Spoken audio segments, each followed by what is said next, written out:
Oh, the joys of masturbation. It's a great stress relief, a wonderful source of pleasure, and for many of us, the easiest way to reach orgasm. But it can also become a little routine or even boring. So if you would like to start getting more out of your self-pleasure time, here are 10 of my favorite masturbation hacks. My name is Helena Nista and I make videos that help you have the best sex of your life. And today I'm sharing with you 10 ways to make your masturbation even better.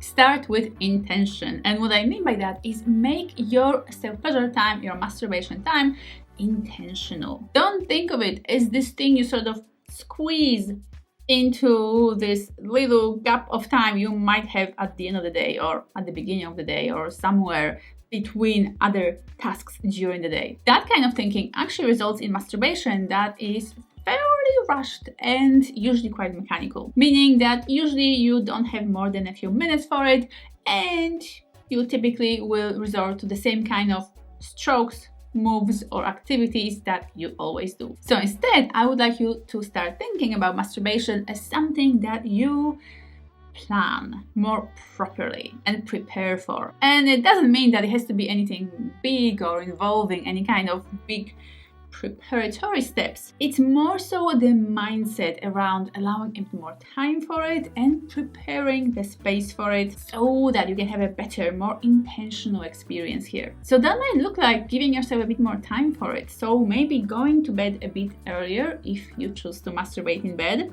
so that instead of a few minutes, you have maybe 15 minutes or 20 minutes or maybe even half an hour for your self-pleasure time. It might look like setting the scene, maybe putting on some candles or incense sticks or some music so that this self-pleasure time takes on this bigger dimension. It's not just a few rushed moves against your genitals, it is more of a whole scene that is sensual and helpful in creating a better experience for you. This might also involve thinking about privacy. Do you have enough privacy? Or what do you need to do in order to have enough privacy so that you don't have to worry about somebody either hearing you or being nearby or even walking in on you? This is also a good time to examine your mindset about the whole phenomenon of masturbation, of touching your body, your genitals for pleasure. We unfortunately as a society have been gifted by religions and social conditioning, etc., with a heavy dose of guilt, shame, embarrassment, or even awkwardness about touching ourselves. So for a huge majority of people, it's more than likely that they have or are carrying some level of toxic beliefs and negative ideas about masturbation. And the problem here is that it is extremely difficult to fully enjoy this glorious sensual time of enjoying your body and touching yourself for pleasure if at the back of your head you're thinking, oh my god, this is bad, this is wrong, this is sinful, or I'm carrying all this shame around this and I feel so uncomfortable about doing this. We now know for a fact from an abundant amount of information and data that masturbation is normal, healthy, natural, and good for you. And once you start adopting this kind of positive attitude towards self-touch, you will enjoy it a lot more as well. How much do you know about your own erogenous zones? Most people know about the most obvious or the most primary sort of erogenous zones, which are our genitals, nipples, anuses, etc. But the human body is truly amazing and our potential for pleasure is absolutely unlimited. So instead of allowing this sort of popular idea about what an erogenous zone is or should be curious about your own body. Once you become an explorer of your own body and of your own yummy delights when it comes to touching different lovely part of your entire body, you might be surprised with just how much bliss and pleasure you will find. Yes, make it wet. The wetter, the better. And yes, in principle, you're absolutely free to dry masturbate if that's what you choose, but wet masturbation is just so much more yummy. And this is also a great opportunity here to explore and experiment with different kinds of lube. So you're probably very familiar with your own saliva and how it works in terms of being a lubricant. It can definitely work really well, but it dries up so quickly, which is why using different products that were designed to last longer than saliva and to provide that kind of yummy sliding, gliding sensation on your genitals and other parts of your body can work really, really well. And I made an entire video about different types of lube and what you can expect from them, so make sure to check it out after you're finished with this one. For a lot of people, masturbation is the time for pretty much almost always instant gratification, and there isn't a lot of room for teasing there. We typically know where to touch ourselves, how to touch ourselves, and we can just go for gold and just chase towards that orgasm as quickly as possible. Yes, that's fine, and that can be perfectly satisfying on some days, but how about experimenting with a bit of teasing as well? If you know that a particular kind of touch and pressure works really well in getting you aroused and then to that orgasm, how about lessening the intensity of that touch? How about giving yourself a softer touch, a teasing touch that won't quite get you there,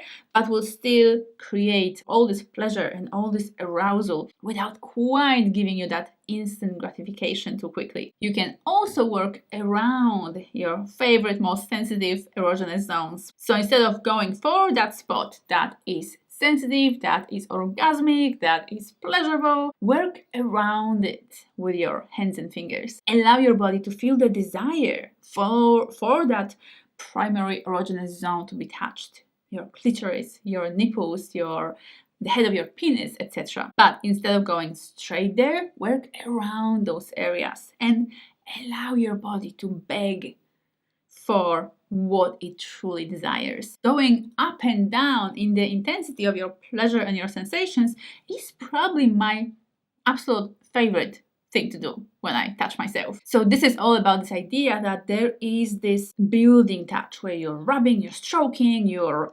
upregulating your arousal, you're building, you're accumulating more and more pleasure and more sexual energy in that kind of building experience towards an orgasm. And there's also a down regulating kind of touch. There's also this kind of slower, more soothing kind of touch where you allow the energy to sort of start to dissipate a bit and relax. And yes, many people tend to just build and upregulate and stimulate more and more arousal when they masturbate, but it can be a lot more fun to actually alternate between these two kinds of touch, where you build and then just relax and breathe deeply and move your hands away from your most sensitive erogenous zones and just stroke other areas that are maybe less sensitive or that aren't as climactic when you touch them. And then after a little while you can switch back to building and then again to relaxing and sort of alternate between the two,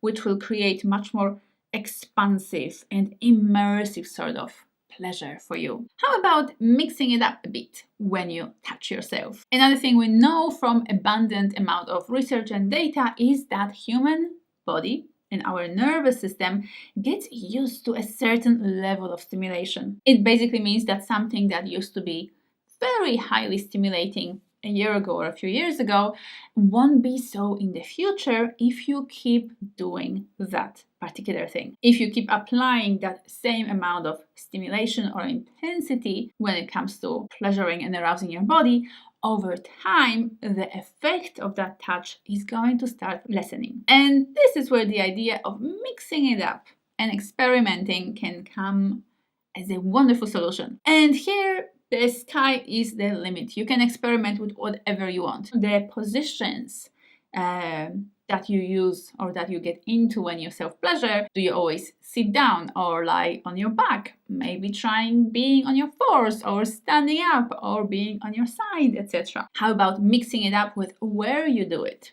Is it always your bedroom or your office at home or on the couch in front of the TV? Where else can you do it? Where else are the kind of places that will give you enough privacy, but also fun stimulation to do it somewhere else? There's also obviously the way you touch yourself and the kind of strokes you apply to your body and your genitals. What kind of toys you use? Do you even use toys? Have you explored with music? Have you created a masturbation playlist that will take you on a journey of building and expanding your sexual energy through your body so that maybe you can even time your orgasm with a music crescendo? And speaking of orgasms, do not force it. This can also be something that comes with that social conditioning that when you masturbate, you're meant to orgasm. But there is actually such a thing as enjoying masturbation for the pleasure of it, for the arousal of it, without the need to go all the way to climax. And of course, there's absolutely nothing wrong with taking yourself all the way there and having that orgasm if that is sort of flowing there for you with the experience and if it feels right to do. But if for whatever reason your body is just not feeling it, and yes, you are feeling the pleasure and the arousal, but it's not quite intense enough, or it's not quite getting you all the way to that orgasm, that's a perfectly valid masturbation experience as well. Have you ever explored with breathing techniques during masturbation? Is that something that you have ever tried playing with, or applying your breath to intensify or expand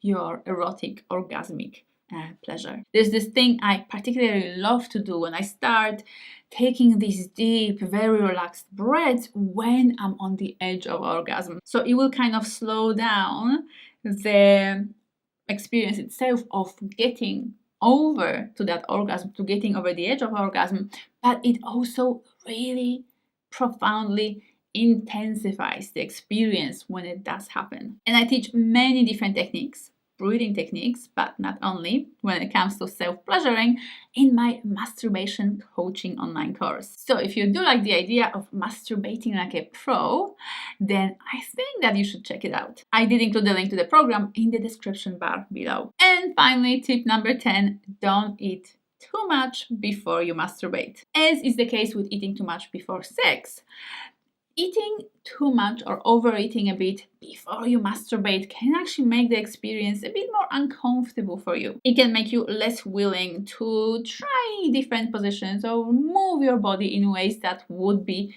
even more pleasurable for you. So if you are planning a very yummy, delicious, orgasmic session of delicious self-touch in the evening, make sure to not eat too much before that. I hope that you enjoyed the tips and that you are going to play with at least some of them fairly soon. Please let me know in the comments below which tips you like the most, which ones intrigue you the most, and also which one you've enjoyed the most once you've tried them. And please make sure to check out Masturbation Coaching online program for both men and women who absolutely desire to take their sexual satisfaction and their orgasmic pleasure to that ultimate next level. You will find the link in the description bar below, and I look forward to seeing you there.